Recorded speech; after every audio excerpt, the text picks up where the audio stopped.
Hi there everyone, it's Isaac here from Sports Addict, and today, as you can tell by the title of the video, I'm going to be talking about Manchester United again. Now I know I made a video earlier, a couple of months ago it would have been now, about the problems surrounding Man United. I wanted to touch on them again. We've had a rough start to the season, you know, with the loss to Brighton, obviously not what we wanted to see, and been a lot of other things. Obviously a disappointing transfer window. The signings of Malacia, Ericsson and Martinez have been okay signings, but they're not signings that a club like Manchester United should be making at this point. You know, you look at the likes of Man City, they've signed Erling Haaland and Alvarez and Calvin Phillips, they signed a backup goalkeeper. Liverpool have signed Darwin Núñez because Bobby Firmino's obviously waned in quality a bit over the last few years, and Sadio Mane's moved on to Bayern.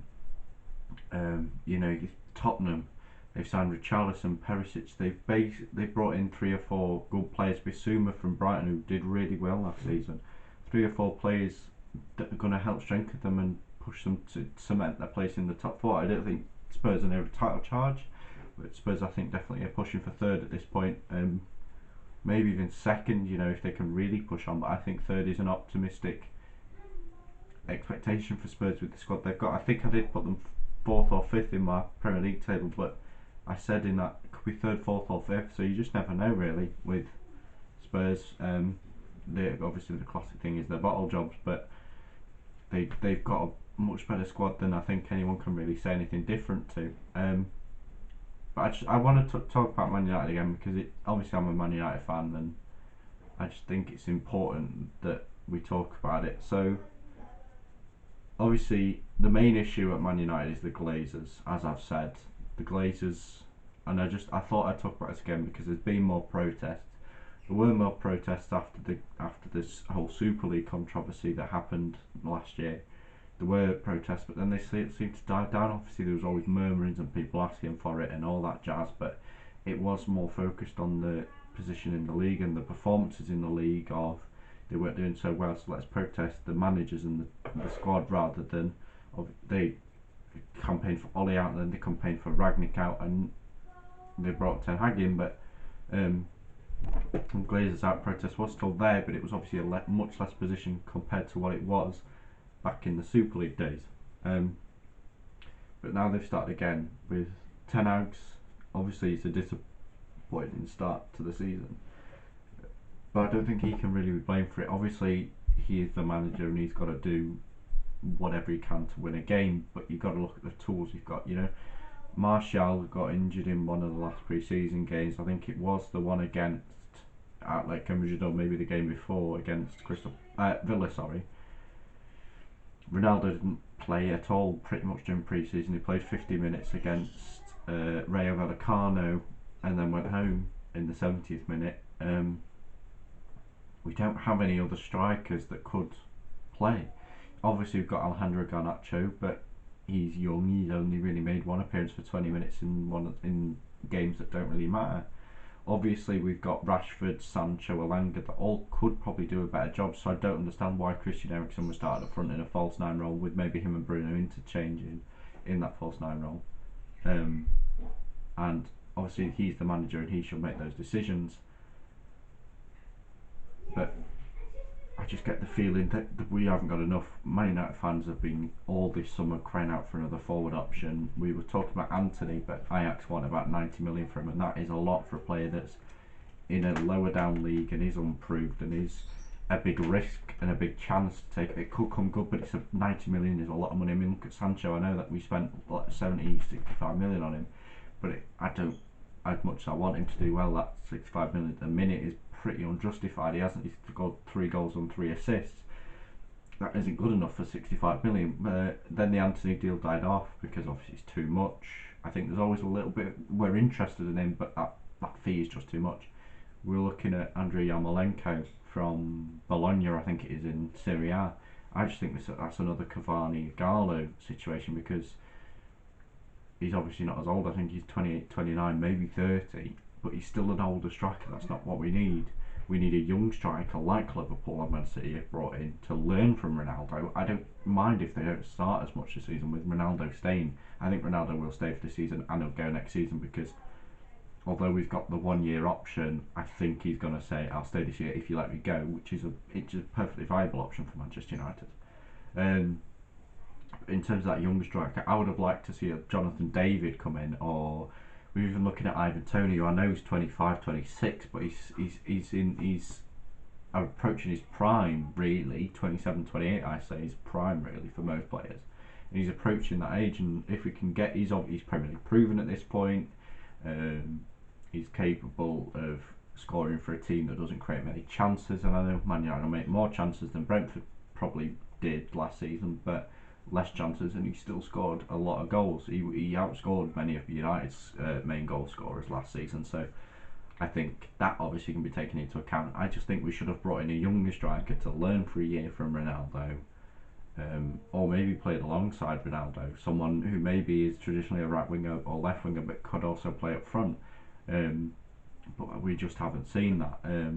United fans for years have well have been crying out for a CDM, someone who's a specialist CDM. You look at Fred, in my opinion, too small for a CDM. I know there are some. Kante's a very small CDM, but he knows he's good in the air. He's Kante. He's good at reading the game. He's quick, and he's just a good player. Whereas Fred's, his height really just goes against him. It's a very strange thing to happen with Kante. And with Fred, it's just the opposite of he's small and he's not very good at reading the game. McTominay likes to push further forward, as we've seen in pre-season. He likes to hang around in the edge of the box. Maybe not specifically a cam like Bruno plays a number 10, maybe number 8, somewhere in that position, somewhere in between, just in centre mid, pushing further forward. He can't.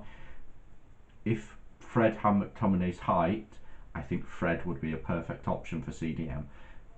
And I think if McTominay had maybe a bit of Fred's defensive awareness, that'd be good. If you could smush them together, it would work. But for some reason, the partnership doesn't work because McTominay pushes forward and then can't get back in time. Fred also goes forward a bit, but does primarily stay back and can't defend well enough, which is just a major issue. United fans for 3 or 4 years have been crying out for a CDM, and all we've brought in, I'm thinking just purely midfielders here. We've brought in Donny van der Beek, who rarely played CDM for Ajax, didn't want to play CDM for United, didn't even play for United often.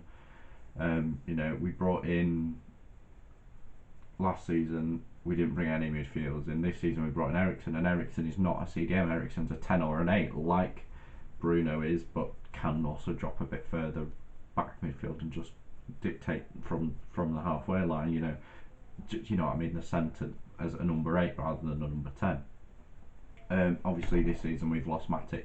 Matic was a traditional CDM, and I'm glad we let Matic go when we did, as much as I liked Matic and thought he was the best central defensive midfielder we had compared to Fred and McTominay. I think Matic was getting on. He couldn't play many games in a row. I think playing Matic 2 games in a row would have been too much for him. And I'm glad we let him go when he did. We lost Pogba, obviously not a CDM, and I think Pogba probably was the right time to go. He wasn't a positive influence in the dressing room. There was a lot of arguments between him and the rest of the team, and he just didn't want to stay. Obviously, you look at the Pogmentary, I think it's called, that he brought out on Amazon Prime, and he said that United offered him 300k and he didn't want to take it, and he'd gone to Juventus for something like 150k a week. So it's obviously not a monetary issue with Pogba. It's he wants to be in a positive environment where he's enjoying playing football. But yeah, for like 4 or 5 years now, United have been crying out for a CDM, someone as specialist CDM. We're looking at obviously Frankie de Jong. I don't think that's going to happen. I hope it does, but I just don't think it will. We're also looking at Ibrahima Sangare from PSV Eindhoven, I think it is, another Eredivisie player, but Ten Hag knows him well. He will probably know what Ten Hag wants because he'll be able to understand Ajax's system of play. We're also looking at an RB Leipzig player. His name is really struggling to come to mind, and I cannot remember what it is. But him and Gvardiol, the centre back, we were looking at Lema. That was it, the CDM Lema from RB Leipzig, bringing him in, top class CDM for RB Leipzig, and could possibly make that move for United. He's everything we need, and he's a strong physical player that could perform that role. Obviously it's a difference in league, but I think he could have done that role. There's a lot that United need.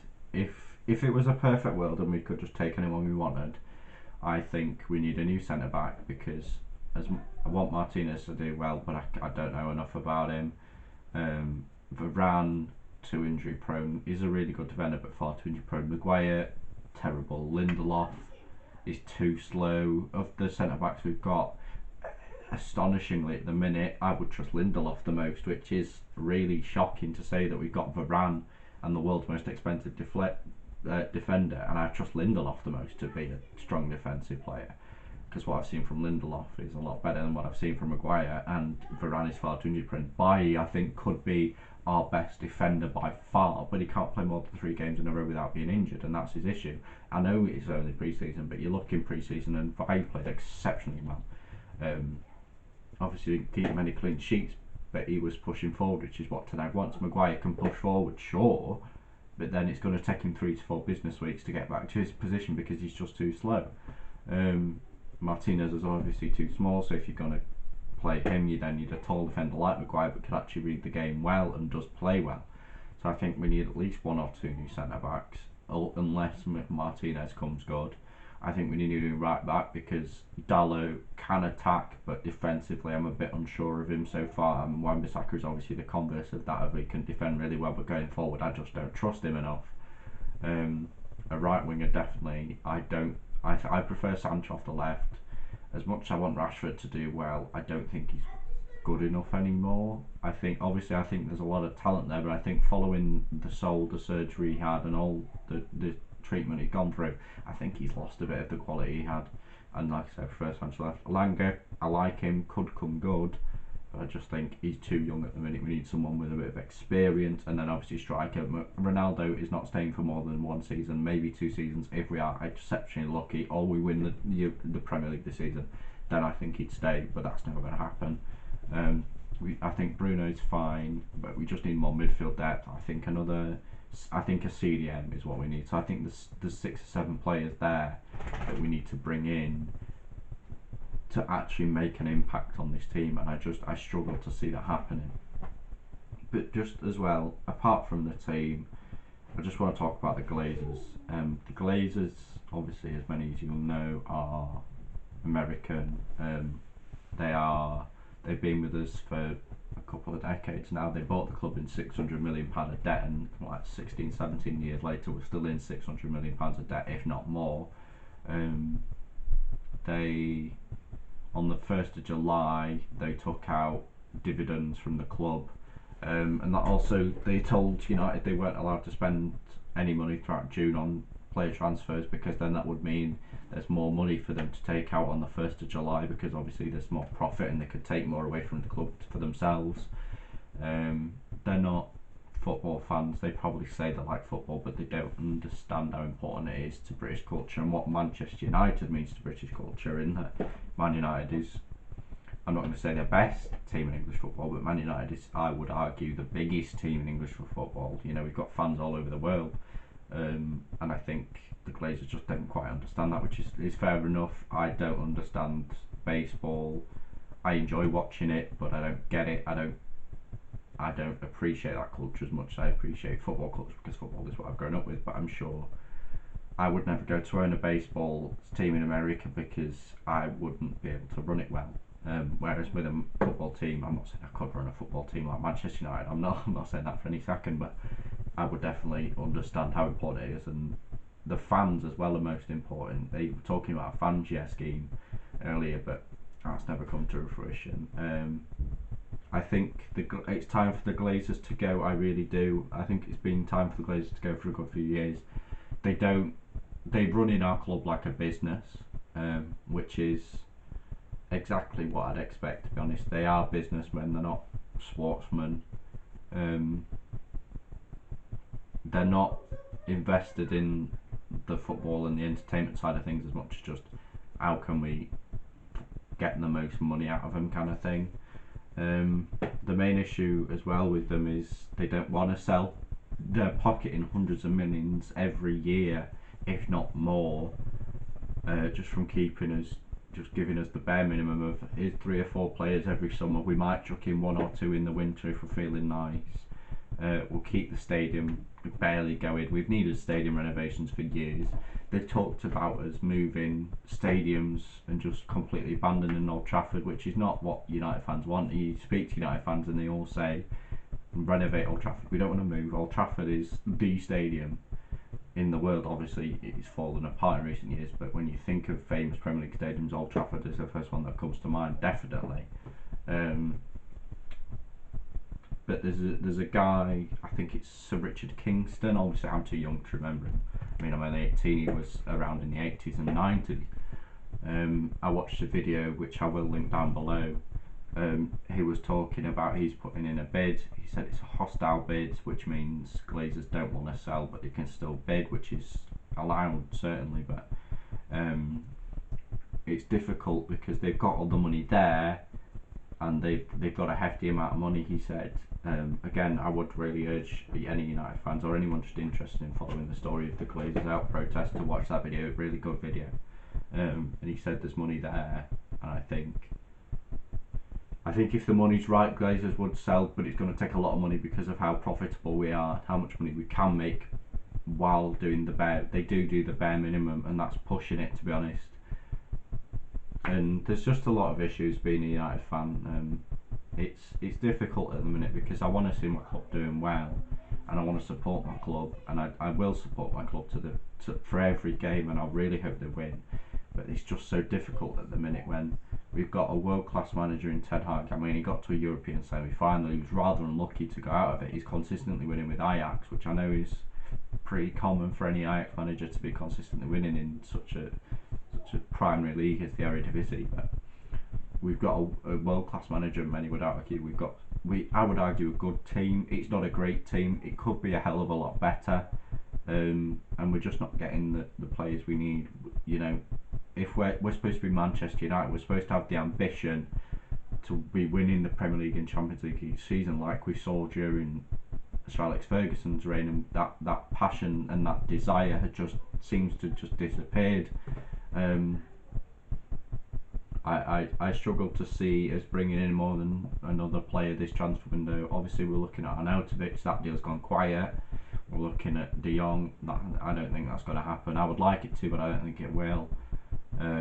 We were looking at, there was a lad, Cody Gakpo from the Eredivisie, would be a good forward option, and maybe I would like to see him bring him in. He's 23, 24, so he's quite young, but has had a lot of time playing first team football for PSV team.